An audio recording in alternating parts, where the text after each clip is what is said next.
বেতন বৃদ্ধি শিক্ষকদের ৩% বেতন বৃদ্ধির পাশাপাশি বাড়ল অবসরের সময় ও এককালীন টাকা। হ্যাঁ বন্ধুরা, এই আপডেটটি কিন্তু আজকে উঠে আসলো। তো চলুন এই ভিডিওটিতে আমরা এই আপডেটটি একটু বিস্তারিতভাবে জেনে নেই।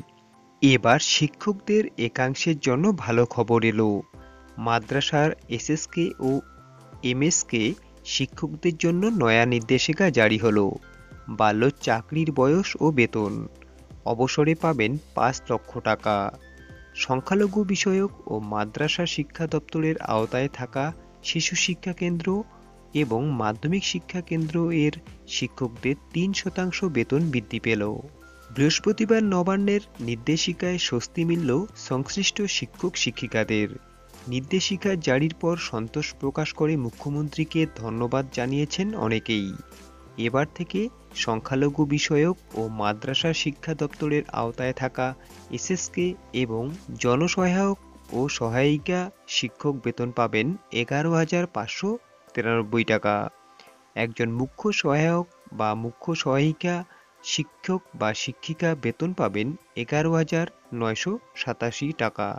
এমএসকের একজন সম্প্রসারক বা সম্প্রসারিকা শিক্ষক বা শিক্ষিকা বেতন পাবেন ১৫,০৭১ টাকা।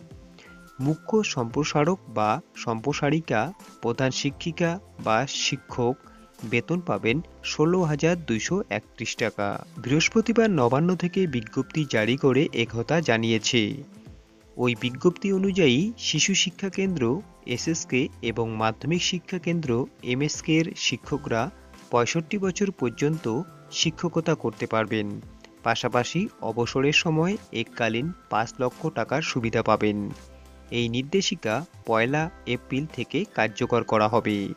প্রসঙ্গত উল্লেখ্য, স্কুল শিক্ষা দপ্তরের আওতায় থাকা শিশু শিক্ষা কেন্দ্র এসএসকে এবং মাধ্যমিক শিক্ষা কেন্দ্র এমএসকে এর শিক্ষকদের ক্ষেত্রে ৩% বেতন বৃদ্ধির বিজ্ঞপ্তি জারি হয় গত জানুয়ারি মাসে।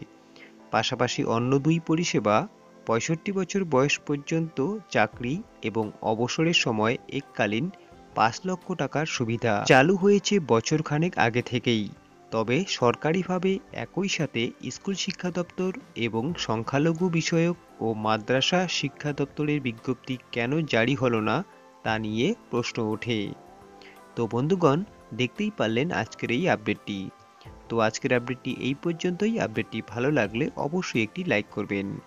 তার সঙ্গে পরবর্তী আপডেটগুলি সবার আগে পাওয়ার জন্য অবশ্যই চ্যানেলটিকে সাবস্ক্রাইব করবেন।